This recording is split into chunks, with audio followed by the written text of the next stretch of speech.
interactive webinar, so don't be shy. There's going to be 3 multiple polls during this webinar where it'll be open to questions and answers. And this is something that Erez and I have been talking about doing for several months now. We get together from time to time, we have coffee, and we're always looking at ways of how we can better support the community. And so here we are. Erez has done some really transformative work, and I've seen him in action, so we're very excited to have him here today. Erez, was there anything that you wanted to quickly share before we get rolling? No, if there's anything you want to kind of get people online with, if not, I can jump in. All right. Yeah. Reg, can you hear? You've got audio? Yeah. Mal, can you hear? You've got audio? Yeah. Okay, good. Great. So guys, first of all, great to meet you, and thank you for joining us, this evening. We had quite a few people that said they'll show up, but we know sometimes it's new, fit integrated. This is the first webinar, the online experience. So those who are with us here, beautiful to see you. We'll have some more people join us as we continue. But, guys, just before we start, Reg and Mel, are you okay to kind of interact a little bit and chime in if needed? Or you rather stay in the background? What's your preference? I'm kind of shy, but I'll step outside my comfort zone, maybe. Beautiful. So we love that. So maybe just even a little introduction. So I know you guys a little bit better, what attracted you to be part of the webinar today. And, that will help me also to adjust accordingly. I'll go ahead and I'll get started. So I am not exempt from burnout. I've experienced it multiple times over the course of my career. And it's sometimes very difficult to catch it coming on, and even knowing that you're in burnout. And so this evening, I'm looking to gain a little bit more insight on that, just so that I can be more aware of some of those red flags. Even as a health and fitness professional who works in a gym, we're human, and long days, 6 a.m. to 6 p.m. most days. And so we got to make sure that we stay on our A game. We got to make sure that we have our sleep and whatnot. So always open to learning more about how to better manage energy and stress. Beautiful. And this is really something that there is no immunity against burnout and stress. It's just part of life, and it's more about how we manage it. So today we'll talk a little bit more about that. So Reg, can you share with us a little bit about your background, what attracted you to join us today? Not much to say about my background, just a working person, but I worked in an extremely high stress field, and I wear many different hats, and I'm always open to learning to support myself and others, always. Beautiful. Thank you for that. Sweet. Mel, would you like to share something with us? But I thought I'd be interrupting. I was going to say, Jess, if you're ever feeling overwhelmed, there's always this. I think that always helps. I usually don't, well, that's a lie. I do work late sometimes. But I think in terms of like managing burnout, I think too, similar to what you were saying, I was actually telling a girlfriend that I was doing a seminar tonight, and I was telling her, I actually don't know what burnout would feel like, because I don't think I've experienced it. But I think whether you're a parent or you work for yourself, and I actually heard about or found out about the webinar last minute through Celine. Mm-hmm. At Oakland with her, so I'm a realtor. I'd be interested just to learn what that looks like, because I'm pretty sure the symptoms are there, but it's obviously different for everyone. Yeah, beautiful. Thank you for sharing that. And it is true. I mean, there are different levels of stress and burnout, and when we are more aware of them, then we can understand what we're working with. So that will be something we'll cover today, and hopefully you'll get some implementable tools that will also assist you. So that'll be wonderful. Beautiful. We have also Tia just joined us. It's good to have you here. If you feel comfortable on camera, we'd love to see your lovely face. Here you are. Wonderful. Yeah, I'm kind of tired and stressed out at the end of the day, so I was going to just listen to see what tips you have. Of course, whatever you're comfortable with, Atia. It's just we're a smaller group today. More people might join as we continue, but right now we're kind of keeping it, more intimate, open to questions and things of that nature. I'll start the presentation by sharing my screen, and we can begin. And you'll see where we're going with this. So, the reason why I chose to call this the comeback is because this is really where most of us are. It's not something that we necessarily try to resolve, or we are working at in a way that we know exactly what to do and things of that nature. But it's really to understand how do we, first of all, identify the symptoms as early as possible, and then how we can actually work with them and implement certain techniques that I have found to be very, very powerful. Now, I'll give you a little bit of background about myself, just so we put things in context. Originally, I'm from Israel. I moved to Canada 18 years ago. I'm a father of two daughters. I have a 19-year-old that just finished first year university, and I just brought her home last week, and a 15-year-old. I have been for many, many years running several companies, mostly in the investment and real estate world. And about 10 years ago, life really kind of shook me in a big way when we talk about stress and we talk about burnout. Mine was a direct introduction with a head-on collision with a fully loaded semi-truck on the Coquihalla that really broke me into a million pieces. And that kind of started my journey around healing, started my journey around understanding how we operate, how we behave, how to deal with our thoughts. The entire healing process became something that I was extremely curious about, because maybe some of you have had the experience when we only have access to the Western side of medicine, it is quite limited. It is very good. They saved my life more than once. I'm always grateful for what they do, but the limitations are there as well. And those limitations actually come into play when we talk about stress and burnout. The medical system intervenes when there is high levels of chronic stress that are usually, they appear also as anxiety and things of that nature. And again, the only approach available for most of us is medication. And I'll talk today about why, when we mask the symptoms with medicine, we're not really addressing the core issue, and therefore the results are not there long-term. So for me, the journey started with this terrible car accident that I'm privileged to be alive today and really share with you these things, because that was an introduction that led me on a very, very personal space and a journey to make a decision to have my right leg amputated after a year and a half following that accident, because I was disabled after that accident. I was in a wheelchair and on crutches and really couldn't father my kids, couldn't work, was in excruciating pain 24/7.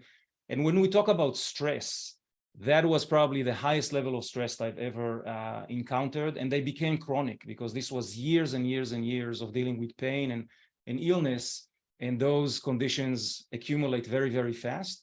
And they start to manifest in other ways in life. And this was something that I didn't understand. So even for your question, Mel, where you are interested to see, okay, what are the symptoms? Sometimes they're not defined in a way that we can say, oh, I have, I'm congested, so maybe I have the flu or something like that. It doesn't appear that way. Usually they come in a very gradual manner, and then they break the surface. And they break the surface with something that usually happens with an anxiety attack. It could be insomnia. It could be different things that I will cover today. But just to put things in perspective for you, that was the introduction for me into that world. Everything that I teach is by experience. I've studied with researchers and doctors and healers from all different methodologies in life, because I was extremely curious to understand how the human structure, mind and body work together, because it's not just about information. All of us are susceptible to fall in the Google kind of Dr. Google wormhole and try and figure out things on our own. But information is not the problem, especially these days, you know, with AI, that we're going to be completely inundated by content and information from all directions. It's not going to be something that will help us too much. But this really, where we are today with this specific presentation I want to share with you, those are the subjects that we'll cover. We'll talk about the root cause of stress and burnout. We will definitely, I'll share with you the rating system of stress, and you'll have a chance. There's one of the polls that we'll do in a few minutes. There's a chance for you to just kind of mark yourselves where you think you are on that scale. We'll definitely talk about what stress is, just to understand it from a deeper place, and start and talk about resiliency and inner focus and inner peace. Because when we talk about stress management, there are methodologies, you know, like exercises and things of that nature that are the approach to deal with it. But to first acknowledge that we're going through a stressful situation or we're out of sorts, that is really the entry point to the entire journey. So we'll talk about counterproductive coping, which we all do, because when we are under pressure and stress is kind of always in the background, we don't necessarily know what to do. So we gravitate towards activities that are usually very harmful in the long run. And the residue of those activities affect what we actually are able to do day to day. And the aftermath is not just with our health, it's also with everything that we interact with. It's with our relationships, with ourselves, with our loved ones. It's in our business environments, our work, career. Everything that we do is affected by it. So this is something that, you know, throughout the pandemic, we talked a lot about stress. We talked a lot about burnout, but those are kind of very high level descriptions of what it is. For some of us, we actually still carry symptoms from that time, because it's not, you don't just, you know, flick a switch, okay, COVID is behind us and everything is okay. There were some habitual activities and behaviors that we took upon ourselves that to this day, some of us are struggling with. And that could be definitely related to health. We talk about obstacles for the process, and I'll share with you really the core of today's presentation, which is a 5-step stress eradicator system that I put together. I work with my clients. I'm an executive coach. I work with high performers in very, very stressful environments. And if there's one thing that I've learned from most of them, is that if they do not make the conscious decision to take care of themselves first, everything else just doesn't really work after that. We'll talk about some practices, of course, and some habits that I found to be very, very powerful and helpful, okay? So just to begin to understand what stress is a new word that was introduced into our lexicon in the 1930s. Stress before that was actually something that came from physics. And it's a description of the interaction in the physics world. But Hans Selye in 1936 actually took that concept of stress and transferred it into human behavior. And he kind of coined it, and the definition that he came up with was the non-specific response of the body to any demand for change, which is kind of, you know, what the hell? It's very wide and doesn't say much. But what the intention was is to actually acknowledge that there are outside scenarios that are affecting us, and they create this accumulative effect of stress. And how stress is manifested is something that is very personal. We'll go through the stages of stress today and understand a little bit better what happens there. But really, when we look at the modern definition of stress, it is a feeling of emotional or physical tension. So it's not necessarily like you don't feel well or it's a disease of some sort, but there is this tension that you feel either emotionally or physically. And it can come from any event or through that makes you, something that makes you frustrated, angry, nervous, right? You know when you get stressed, because this is something we all experience multiple times a day, by the way. There is micro stress and then there is chronic stress. So we'll go over those things as well today, okay? So effects of stress. The physical effects, of course, symptoms that we all know, and these are things that I want you to start and maybe look at through a different lens when you experience these symptoms, and not necessarily try and associate them directly to some form of, am I ill or something like that. Sometimes those are the indicators to say, wow, if I have 2 or 3 of them, my stress levels are so high, I don't even notice them anymore, but my body is speaking, right? So the physical effects that we see are headaches, fatigue, muscle tension. We'll go over other symptoms as well, but I don't want to dive into all of them because these are large lists. Mental effects, right? These are the things where we have difficulty concentrating, irritability, anxiety. We're triggered very, very easily. We don't finish things. We can't think clearly about certain tasks that in the past may have been very easy for us. Those, again, are symptoms that sometimes we say, oh my God, I'm not good enough. I need to do more. I'm not showing up for my workouts because I don't feel like it, so something is wrong with me. Where in reality, there might be some underlying conditions that your body is just yelling to you that there is more behind what's going on. And it's not about trying to will your way through it, but it's actually to acknowledge it. Behavioral effects of stress, of course, then we're talking about how we behave when something like this happens. Overeating, smoking, drinking, alcohol, all sorts of kind of addictive behaviors that start small. And especially during the pandemic, a lot of people, I just drink a glass of wine now every once in a while. And all of a sudden, within a few months, it became, oh my God, I'm actually an alcoholic because I drink a bottle a day or something like that. So things can really get out of control on that front. And the one area that I think is growing as the #1 symptom of stress and burnout is insomnia. So how we quantify quality of sleep is something we'll talk about today. This is a subject that is relatively new in the context of stress and burnout, because insomnia in the past used to be addressed as a physical condition that is caused by some underlying disease or something that is not operating optimally. But we know today that insomnia, over 50% of symptoms of insomnia are actually generated because of mental stress specifically. Here we have Shruti is joining us as well. So these are the effects of stress. Now, there is a direct relationship between stress and health. So when we look at ourselves and we are trying to understand the condition of our health, and Jesse does a brilliant work at the studio where they give you this really almost 360 type of diagnostics, right, in different areas of your health. It's not just about weight and your BMI and things of that nature. It's really going deeper to see where you're at with your health. And then, of course, you have your medical doctors and professionals that treat conditions that need to be treated. But the reality is that the people that sustain a good health over time, they either don't experience stress at very high levels or they know how to deal with it. So they diffuse the stressful situation relatively quickly, and it doesn't build up to become something that is almost chronic.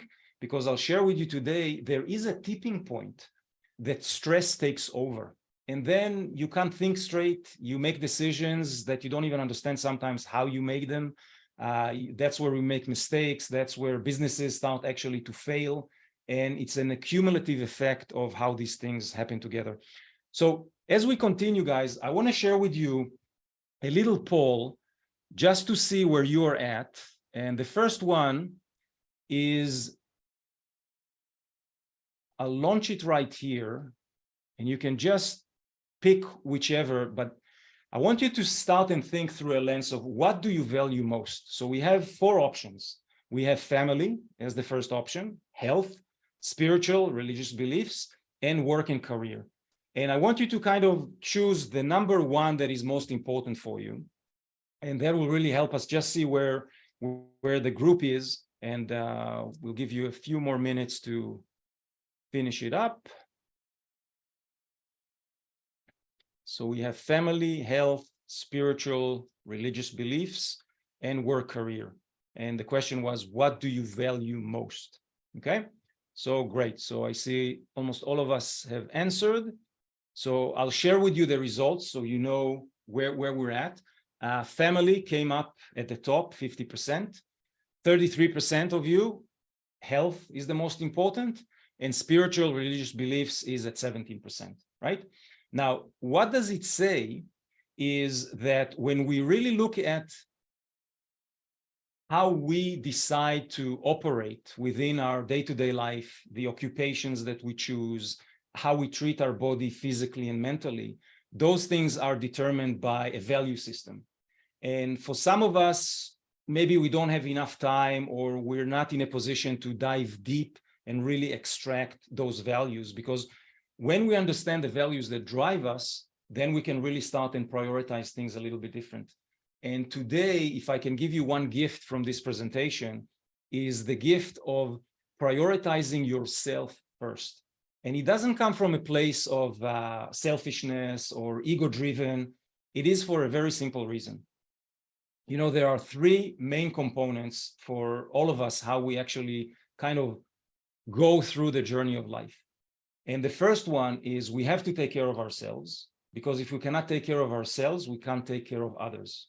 And this is most of the work that we do is driven by the notion that we're here to support family and loved ones and do the work that we're called to do here. So if we're not well, that will affect everybody else that we are trying to help. And the third part is the career or the business that we run. But for most of us, it's upside down. For most of us, it's our career and our business first. And then we get into this situation where we now have to take care of whatever happens there. And then we want to take care of our loved ones because they're our highest priority, even you saw here in the poll. And what happens after that is that we are kind of left behind. And we think that we can neglect ourselves because we're strong, or we'll figure it out later, or whatever the case may be. But we always know that we get to a certain point where we break.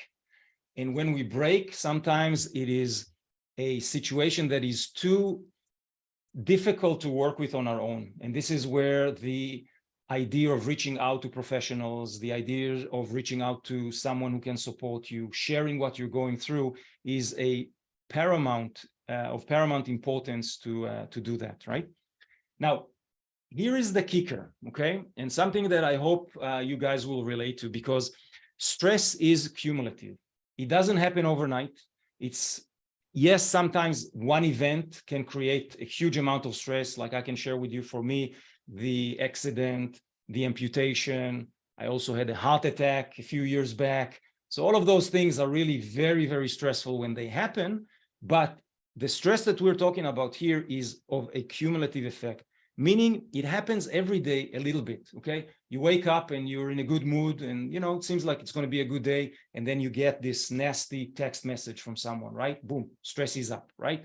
Then you say, okay, I have to deal with something at work or whatever the case, boom, stress levels are up. Then you have breakfast, maybe you have your coffee, you try and relax a little bit, you go out the door, you get in the car, somebody cuts you on the road, boom, another stress level. Then you drive to work and your parking spot is taken, right? And you can't find parking, boom, another level of stress. You get into work, somebody launches at you with problems and issues and all of those, boom, another level of stress. So what happens is it's these micro doses of stress that just keep accumulating throughout the day. And what we're talking about here is that, you know, we are a chemical factory. This is how we operate. What we're built of is a electrical system and a biochemistry system. And what we're talking here about are two hormones that really can create havoc in our systems, right? And adrenaline and cortisol are kind of the two main players when we talk about stress. And in a healthy situation, they can be adjusted and balanced. But if it's not a healthy situation, then it's out of control, especially when we talk about stress.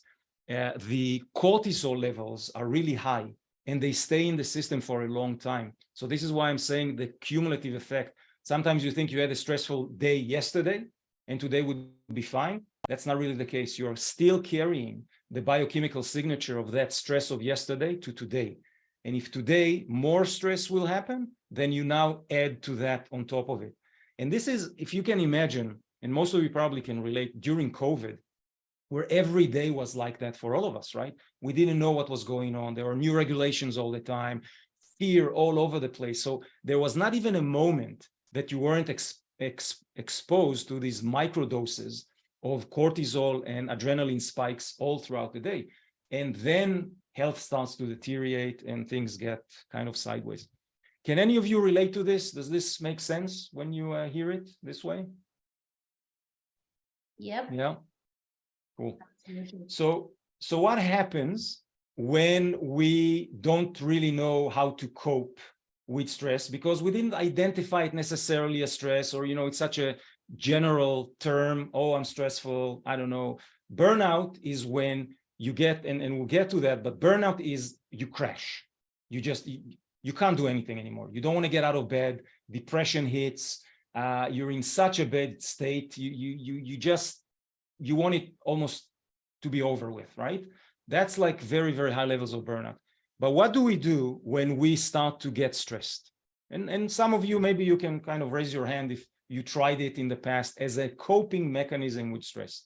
So alcohol, the most common stress releaser in our culture, promoted by government, legal, easy to consume, and supposed to be, the happy drug. So most of us actually go for alcohol as a mild stress releaser. I'll have a glass of wine here, a glass of wine there, but this behavior can actually accumulate to be more than that.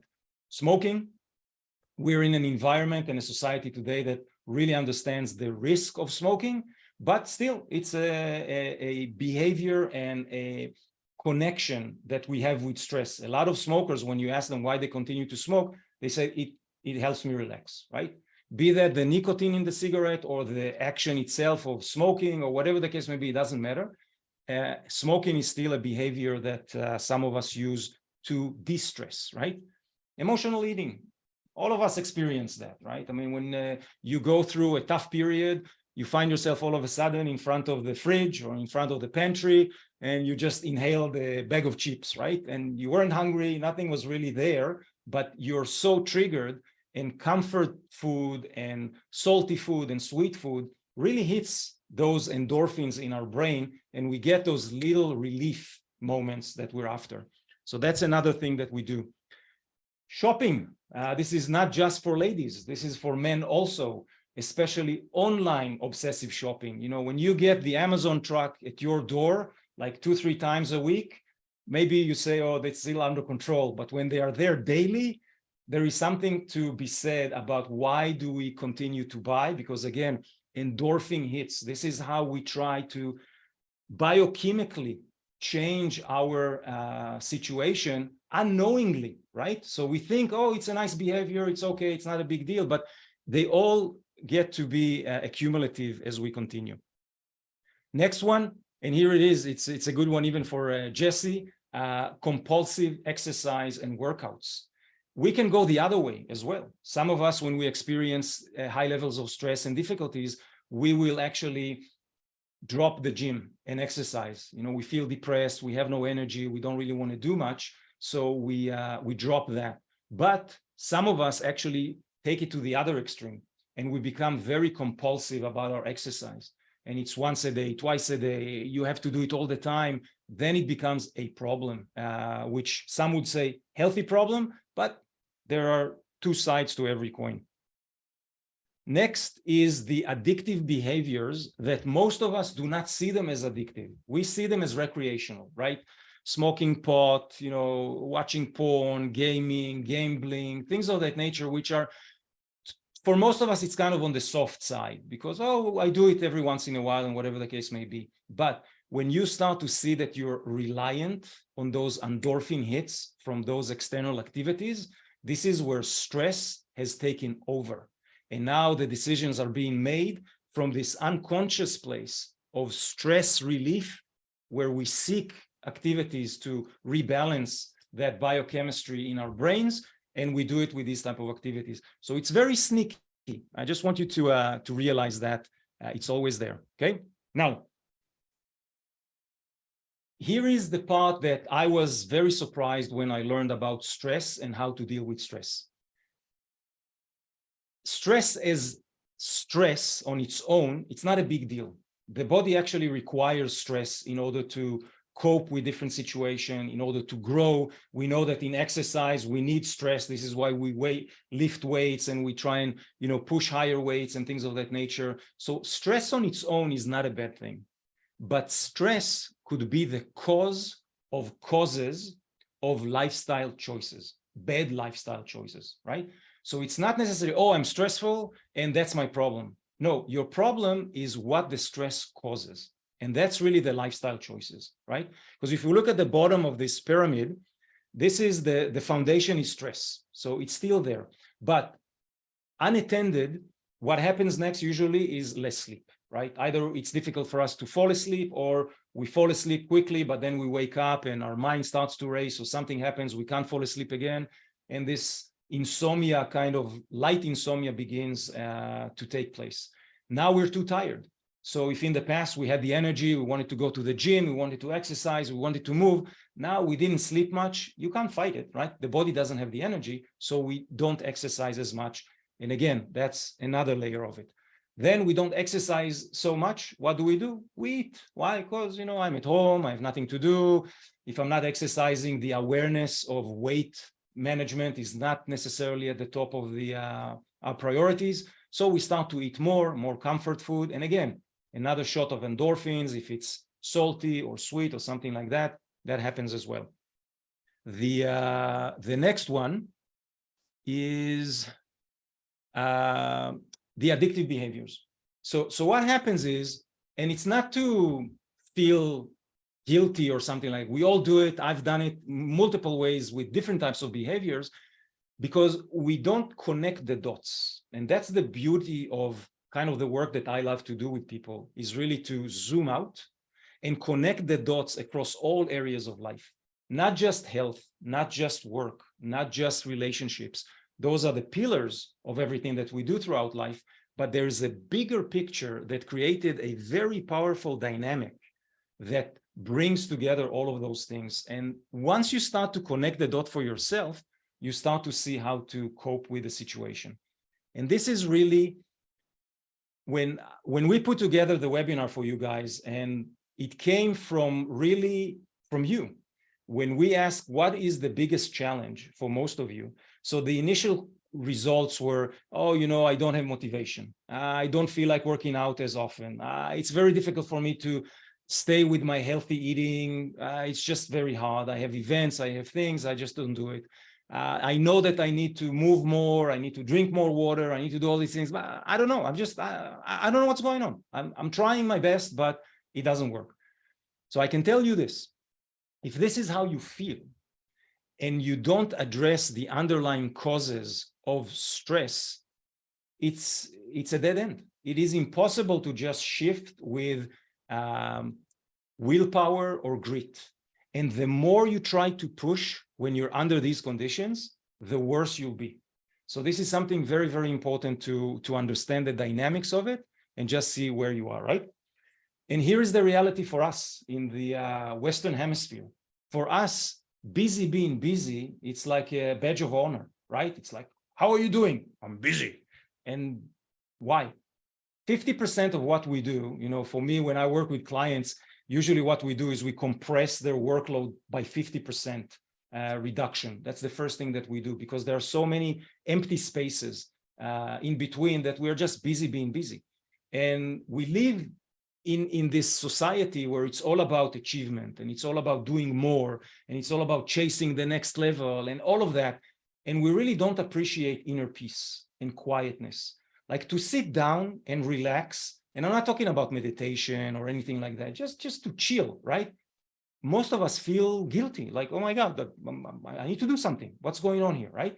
And this is the piece that when we talk about stress management in a minute, is something that we need to start and be more comfortable with, and understand that the other side of the equation.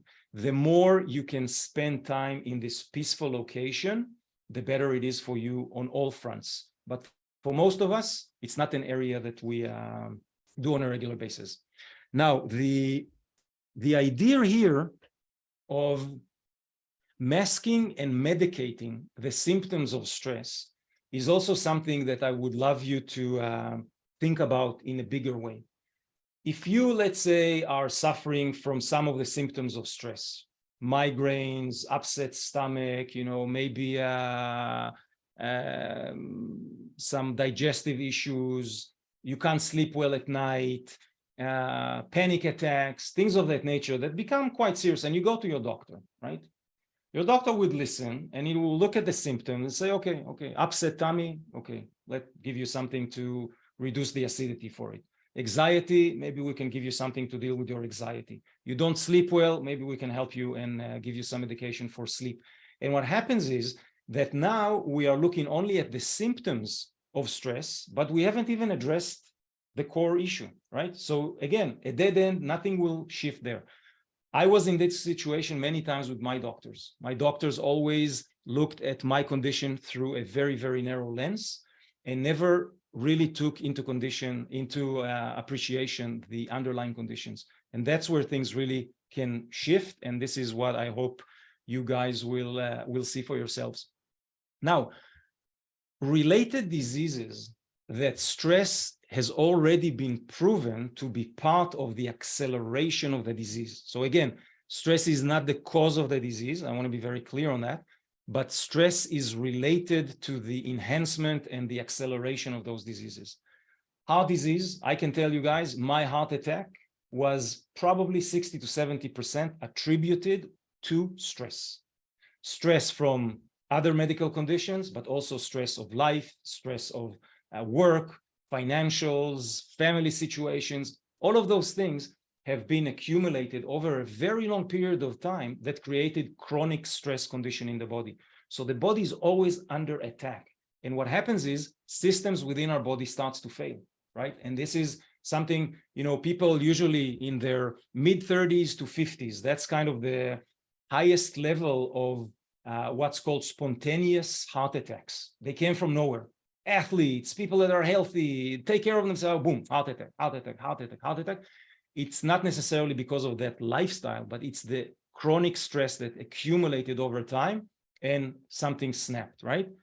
High blood pressure. We know today that we're not talking about really medical condition, high blood pressure, but what's called medium to high blood pressure is directly related to stress levels. If we were to measure your blood pressure at times where you're very stressful and at times when you are quiet, the difference is huge. And we know that there are specific exercises, breathing exercises, mindfulness exercises that consciously can reduce blood pressure. So that's another piece. Allergies, insomnia, asthma, ulcers, colitis, IBS, infertility, erectile dysfunction, depression, anxiety, headaches, migraines. The list goes on and on.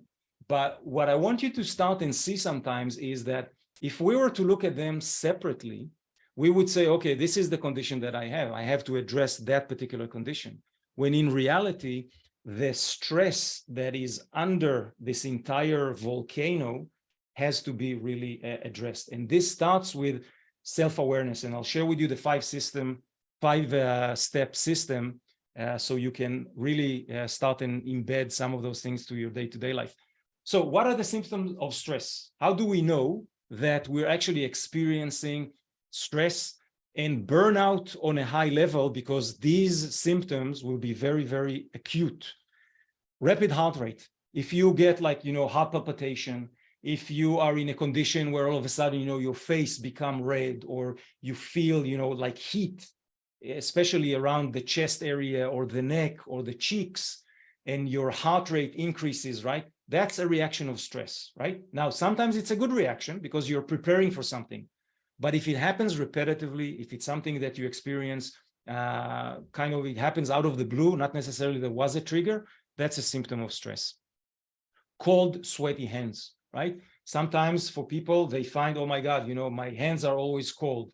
Yes, there is something to do with circulation, but also when we're stressful, the blood actually stays within our core organs. That's how the body tries to really protect itself. So cold hands all the time, and the opposite of that, sweaty hands with no real reason, right? Like you sit down and all of a sudden, you start to see that sweaty hands is something you suffer from on a regular basis, an indication, something to look at.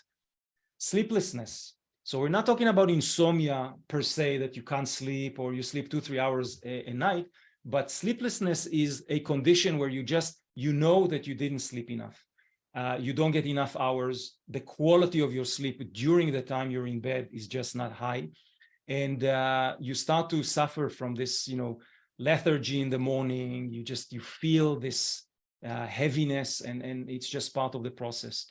Now, we do on a higher level, we actually give our clients a sleep tracker because we want to see the different phases of sleep and quality of sleep. That's how you kind of start to really understand the symptoms and prescribe something that work around it. Upset stomach and heartburn. Again, something that for some of us, oh, I ate something, right? Maybe, yes, there's the acidity situation within your intestines, but sometimes heartburn and upset stomach are direct relationships for stressful situations. So if you start and see symptoms like this come back again and again, just start to think, okay, so it's not necessarily that I need something for my upset stomach. Maybe there's another deeper trigger that I'm not looking at. Dry mouth. We're not talking about dry mouth first thing in the morning. Sometimes people sleep with their mouth open, so they will wake up with a dry mouth. But throughout the day, yes, it is directly connected to how much water do you drink and if you're hydrated or not. But also a symptom of stress is that situation of dryness and muscle tension. A lot of us, when we talk about tight necks and lower back, which is consistently, and maybe you've done the test and you went and you did the x-rays and maybe the CT scans and whatever the case be, and there's nothing structural there. It's just always this high tension, usually in the back of the neck and the lower back. Those are, again, triggered by stress. And when we talk about chronic stress, all of a sudden it's there all the time and you just don't know what to do anymore, right? And those are, again, indications that the stress causes the condition. It's not because of the stress, but the stress is the underlying condition that manifests as these symptoms. Headaches, migraines, something, again, if you get them all the time, of course, just as a caveat, there's always medical conditions that can create these. But when we're talking about kind of the symptoms where you start to notice them and they're on and off, and all of a sudden they're more frequent, things of that nature, this is where we want to really look at stress. Okay, guys, any questions around this particular part? This was a little bit more informative. Okay, so I'll share with you now another poll, and it's a simple poll just to scale your stress level that you think you're in right now between 1 to 10. So take a minute, and just when you think where you are right now, how would you rate your stress level? You mean as we're sitting here right now, or versus day to day? Yeah, at this stage, if you're totally relaxed, if you're not, where you're at.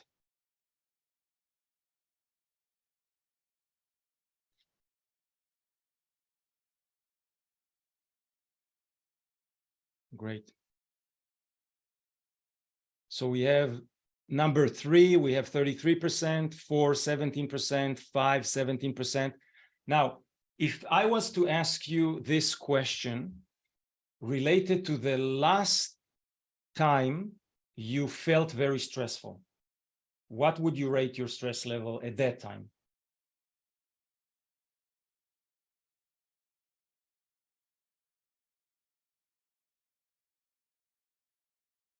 Erez, I don't think the poll is up. Oh, all right. Let me see. Launched. Are you feeling stressed? I'm stressed now, you see, because it doesn't work. All right, it doesn't work. Never mind. the intention here is just to really show you guys the difference between us being engaged, for example, in something like this, in a webinar, we're sitting at home, we're relatively focused on the webinar versus everything else in our lives, right? It's not, maybe some thoughts come up, but in general, we are more focused on what we're learning. So the stress is a little bit more contained. But as soon as something like this stops, another, I don't know, you get an email, you get a text message, you go and you watch the news, which most of us do before we go to bed, or we scroll social media and we see something terrible. There are residues of these exposures that stay within our subconscious for hours, if not for days. So one thing that you'll see here with the 5-step stress system is the exposure to things that can create stress. You need to try and figure out a way to control them better. And I know how difficult it is with digital devices. I know how addictive they are. And, you know, before bed, for most of us, it's a ritual. We go on our screen and we check whatever it is we check.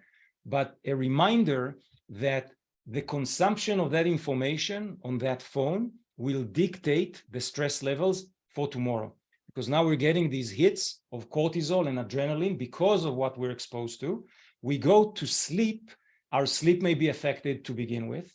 Even if we slept relatively okay, when we wake up in the morning, we already wake up in the morning with a surplus of cortisol and adrenaline. And now we think, oh, it's a new day, everything is cool. No, it's not. Maybe you're at 20%, 30%. I don't know. Maybe you watched something horrible at night, something that really disturbed you, or you heard a friend that shared something terrible, and it's just, yeah, it's in the back of my mind, but it's not. It's actually there all the time. So really, really be careful about those things. They are fundamental to how we function day to day.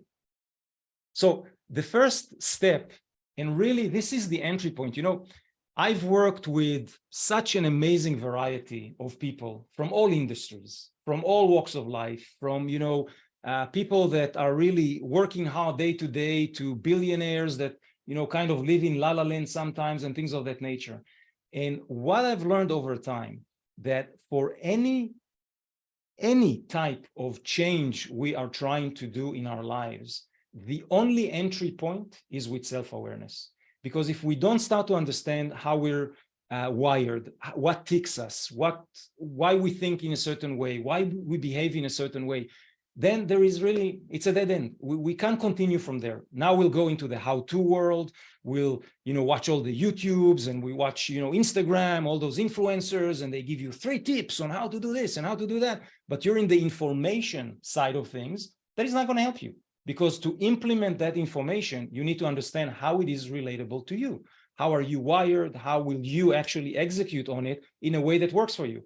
I can tell you, and this is not to speak down on the self-development industry, but about 90% of what they teach is so airy-fairy, so general, so may sound great, but none of it is really implementable, right? And that 10% that is really powerful is implementable if you know how you are wired, how you think, how you operate day to day, and how you can take that information and really use it, okay? So the one question is always, you know, when you ask someone, or even if you ask yourself, how are you, right? What's usually the answer, right? Yeah, I'm okay, fine, whatever, right? That's the first answer. I want to invite you to start and ask yourself this question first thing in the morning and before you go to bed, but in a deep level, okay? Because here is what is beautiful about stress, okay? And this is something that really, really helped me in a tremendous way. And everybody that I teach this particular situation is so immediate in terms of how you work with it. Because I'll share with you this.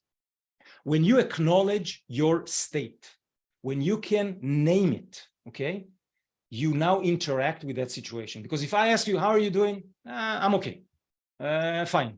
I feel here, and this diagram is really powerful to show you the kind of breadth and width of emotions, right? Because let's say you feel sad, all right? This is the blue piece down here, right? But sad has a multitude of emotions that are connected to it. Maybe I'm sad because I'm lonely.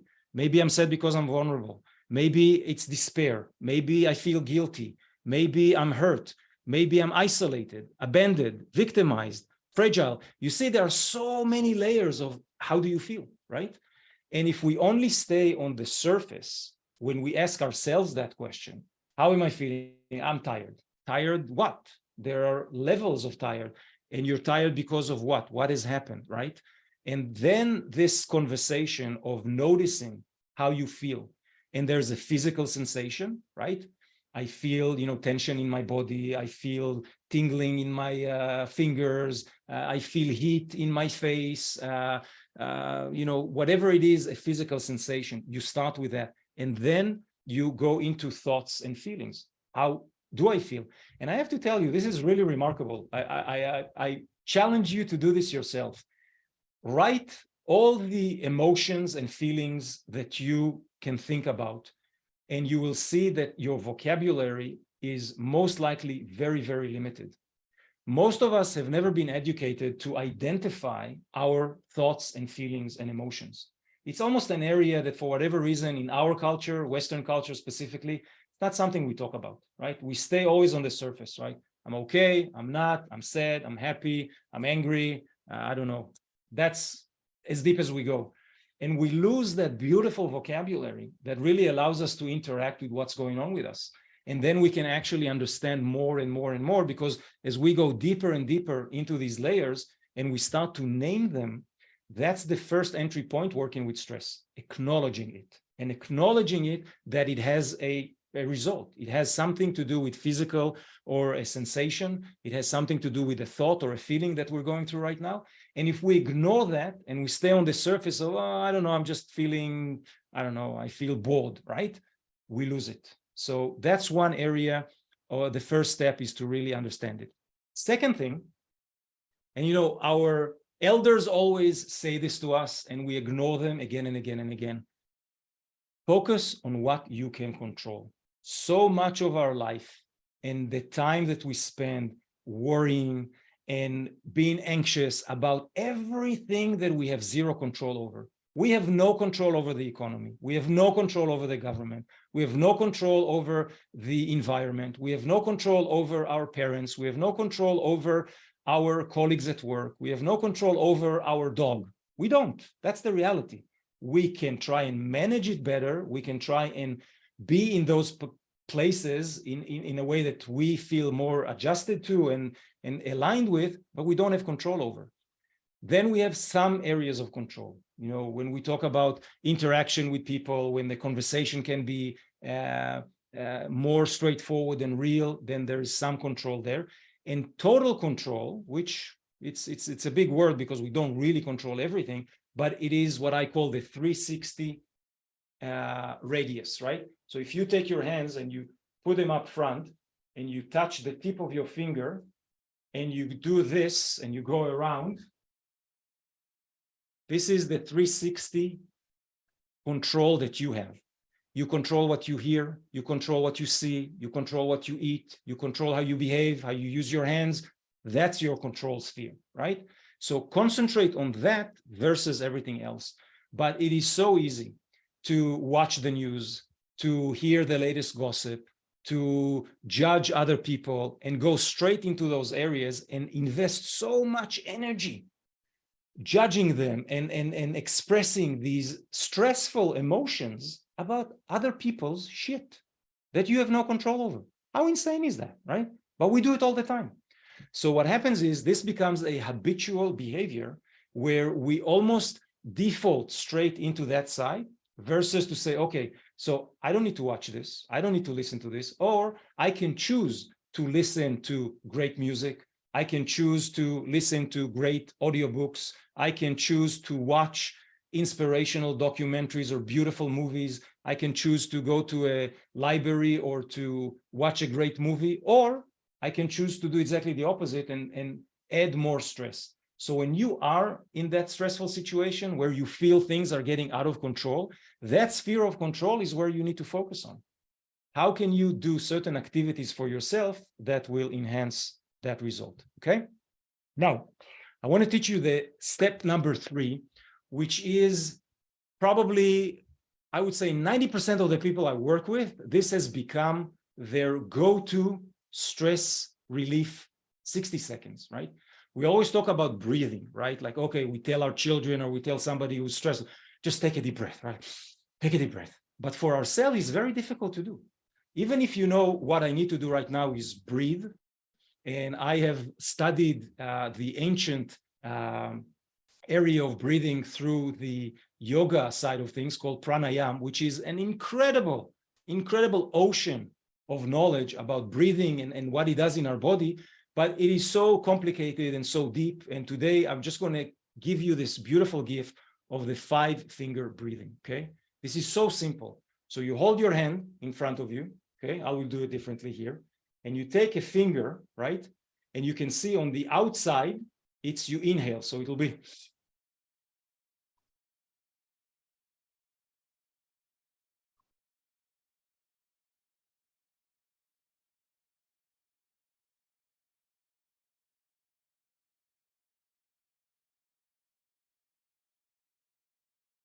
And you do it again.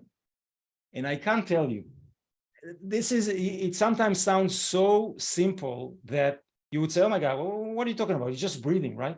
But it is actually the connection of the finger, the sensation. And if you do this with your eyes closed, it's even more powerful. It is that connection of physicality with breathing, with intention. And you have to hold your attention to know where you are. Am I on the outside and inhaling? Am I on the outside? I'm exhaling. And that process alone brings like the idea of meditation, which as a side note is a stress release mechanism. We call meditation, but it's not meditation. Meditation by its nature is actually a practice to be aligned on a spiritual path, which is way, way beyond what we even understand it to be. But we decided to call it, it's like we do yoga in the West, right? Where it's not really yoga, we do asanas. But anyways, my little rant. But with breathing, the kinetic connection, the focus on the breathing exercise, this is so powerful because all you need is 60 seconds, right? So if you feel stressful, if you saw, a disturbing message, if something happened to you, something happened to a person around you, and you just need to ground yourself for a second. What we're talking about here is a shift of energy. That's what we're after.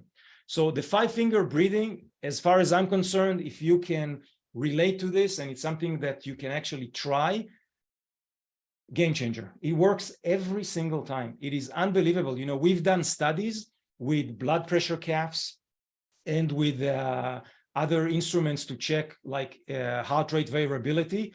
Just doing that exercise, usually 20 to 50% reduction, right, in results. Just by doing this exercise. We're not talking about anything fancy and special breathing exercises and crazy stuff or whatever. Really simple.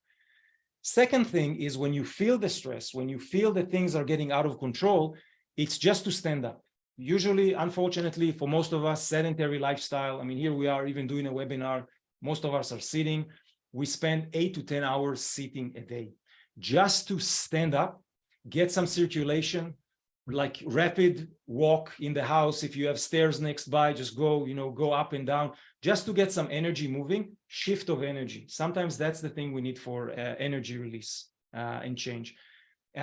Stress, when we're in our head, stress levels increase. So sometimes text message, change the environment, talk to someone, share something, try and just engage in a level that takes you out of that stressful situation, right? For some, just leaving everything, doesn't matter where you are, at work, at home, in the kitchen, in the shower, it doesn't matter. You feel the stress coming up, some form of physical activity. We're not doing here for, pleasing Jesse and show him how many push-ups we can do. It's really just to change the energy and the focus. So sit-ups, push-ups, something like that. Not a lot. Just by the fact that you're going to lie down on the floor and you're going to change the perspective from what you're engaged with to some physical activity, boom, another big change. Erez, I'm just going to add quickly to that one because I think that's a really good one. Reg, you were doing push-ups for your daughter, those 20 push-ups that you were doing. Those are a great way to just shake things up a little bit. And I will say that the higher the intensity, the quieter the mind. So if you choose to go for a walk, walks are excellent. Nature, even better. But if the intensity is very elevated, then chances are the only thing you can actually think of is your breathing or surviving, and in which case it will help to quiet the mind. So true, so true. And you see, sometimes it's the simple things, but when they're related to stress management, they get a different level of importance, right? So it's not just, oh, one thing here or one thing there, right? Other ideas, just make your bed. Sometimes there's I was in the military, I was in the special forces in the Israeli Air Force. Sometimes the militant approach to just making your bed every morning sets up the tone for the rest of the day. And sometimes that stressful kind of balance can happen just by making your bed. It sounds crazy, but it is like that. Organize your desk. I won't go into it, but the physical environment you are in, the disturbances, the distractions that you have in front of you on your desk, on your walls, on furniture, things of that nature, all of those things actually add or subtract stress as well, right? We know that paint color on walls has a lot to do with even stress management as well. Items that are around us all the day, whether they are inspirational or not, those things add up as well. And it could be as simple as you just stop everything and you go and you make yourself, a cup of tea or something like that, just to take a breather, right? Because a lot of us are working in front of computers or in an environment that we can't change too much. And that's a really important piece to look at. And my go-to, whenever you're in doubt, am I stressed? Am I not? Something is going on, just breathe, right? That 5-finger exercise, or if you want, I can share with you guys later on some more advanced techniques, but just breathe is a beautiful place to start with, okay? Step number 4, and I know where we hit the hour, so I'll do it briefly and we'll finish in 5 minutes, okay? Self-compassion. The missing piece in all of our lives right now is self-compassion, right? We're talking about being compassionate towards others. We're talking about trying to be okay with, people that may be a little bit outside our comfort zone, but you're never going to be able to do this if self-compassion is not first, right? And usually where it starts is with negative self-talk. And this is an entire webinar on its own. It's an entire course I do over a month, how to deal with negative self-talk. But just so you understand that relationship with negative self-talk dictates everything that we do on a daily basis, everything that we do. And stress is also a trigger point where the conversation in your head is so negative that the stress levels are elevated so quickly. And what happens? You feel bad about yourself, right? Sometimes it's why you did what you did. Sometimes it's the behavior that you took because you were stressful or you talked in a certain way. Sometimes it's you shame yourself, you blame yourself, I'm not good enough, I'm not doing enough, whatever the case may be.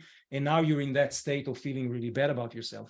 What do? We need to counter that feeling, right? We want the endorphins to hit. So the unproductive coping mechanisms kick in. Overeating, drinking, drugs, gaming, whatever the case may be, boom, we fall right into that piece, right? So understanding that loop and understand that we need to break it, that's a really important part. And the last part here is the micro life adjustments. I'm not a big proponent of all or nothing or doing a 180, unless it's, drug related or something like this, where it's a cold stop and there's no playing around with it. In most areas of life, micro adjustments is something that you can cope with and work with. Now, because we're running out of time, I won't get into the deep details of what burnout is, but I just want to cover the general ideas of what it is. Burnout is a combination of many things that compile to bring us to this brink of burnout. Physical, if we don't recover well, we're under pain, we don't sleep well, that's the physical elevation that contributes to burnout. Emotional, cynicism, loss of idealism, emotional exhaustion. You lose your mojo, right? You're depressed, the world looks blah, you don't see the flowers anymore, you don't see colors, everything is shitty. It's like this emotional storm that comes into your life and adds on to the burnout. Environmental, right? Just by dealing with high stressful situations, like for you, Reg, if you're at work and work is so stressful and it's something that starts to hurt you, right? And you can really start and think, is this the right place for me to work? right? I'm not saying this is your specific situation, Reg, but I'm saying this. I work with clients that stopped working in their locations or moved an office or had to step away from a boss or had to step away from a bully type of employee or a colleague. Those are things that we need to take into account. I left the real estate industry because of stress, because of environmental stress as well, right? I worked in an environment that everything was like stress 24/7. There was no room to even breathe there, right? Mental, poor focus, spacing out, heightened worry. It's this constant thing that goes on. So I want you to see the accumulation of all of those things together: physical, emotional, environmental, mental, existential, right? Reduced sense of personal accomplishment, feeling that nothing really matters. That's like when you hit rock bottom. It's like, oh my God, nothing matters. You know, it's, the world can explode. I don't really care anymore. I don't give a shit about anything. Leave me alone. You lose your passion, you lose your enthusiasm, you start to see the world in a very dark way. And what you do is that you attract and you are exposed to only the bad things that happen. You can't see good in the world anymore. And anything you see is just the catastrophes and the people and the situations. So that's another piece that really hits people hard. And of course, social situations, right? When you detach yourself, you don't want to be around people, or you're so judgmental about people that you don't even want to listen to them, right? Or you kind of get a feeling about somebody and you step away from their world and you become isolated and alone. All of those things combined, when they're at a very high level, create burnout, right? So we talked about stress today, and I hope you understand kind of the levels of stress and how they're all connected and what happens. But the level of how they erupt in a condition that really can take us down is the burnout state. And the burnout state could be mild at the beginning, but very quickly from mild to full burnout, meaning you lose control. You can't work, you can't do anything anymore, right? Now, these are slides that I wanted to go over with you because these are like the micromanagement things that you can adjust a little bit, right? A little bit. And I'll just do one slide. And Jesse, maybe what we'll do is I'll send to you guys the slide deck afterwards so you can actually have access, because these are beautiful, beautiful reminders and ideas of micro changes we can do, and you design them for yourself. So for example, if you are driving to work, right, and you need a little bit more movement, park the car away and just walk a little bit longer to the office. We have beautiful weather coming up right now, beautiful opportunity to do that, right? Another micro adjustment, take the stairs instead of the elevator. Doesn't matter even if you're at the 10th floor or the 11th floor, right? Maybe you do it once a day, you take the stairs. 10 minutes of exercise next to the bed in the morning, just whatever, push-ups, sit-ups. Maybe Jesse can give you like a little condensed something to start and move a little bit, right? And these are little things. The slides here are here to kind of trigger you to think about ideas of how you can introduce micro changes throughout the day. So there is movement. There are 6 areas of our life that we usually address here. Nutrition, there are different things of what we can do. Again, slight micro changes that affect the levels of stress and how we manage it with nutrition. Sleep, of course. How do we address sleep in a better way? So my recommendation is that you just read through these options and you decide for yourself, you know what, okay, maybe I can do this. Maybe I can do this 5-minute wind down before bed, right? So it's not, you know, throw your phone out of the room an hour before you go to bed. Yeah. It's good advice, but nobody does it. But maybe 5 minutes is something I can handle, right? So maybe we try to do this. A calendar reminder, go to bed 30 minutes before bedtime, right? Sometimes we're watching something stupid on Netflix and we said, oh, I wanted to go to bed at 10:30 and it's midnight. Why? Because you binged on the entire season, right? So things of that nature around sleep. Socialization, again, little things, you know, you ask for a hug, you know, sometimes just something like that, not giving a hug, asking for a hug. Sometimes that's all you need, a game changer. Call someone just to catch up, things of that nature. Again, pick up some ideas for yourself. Stress management, we have exactly the same processes here, 10 different ideas. Environmental micro changes that we can do, things that are small but are strong enough to allow us to make changes.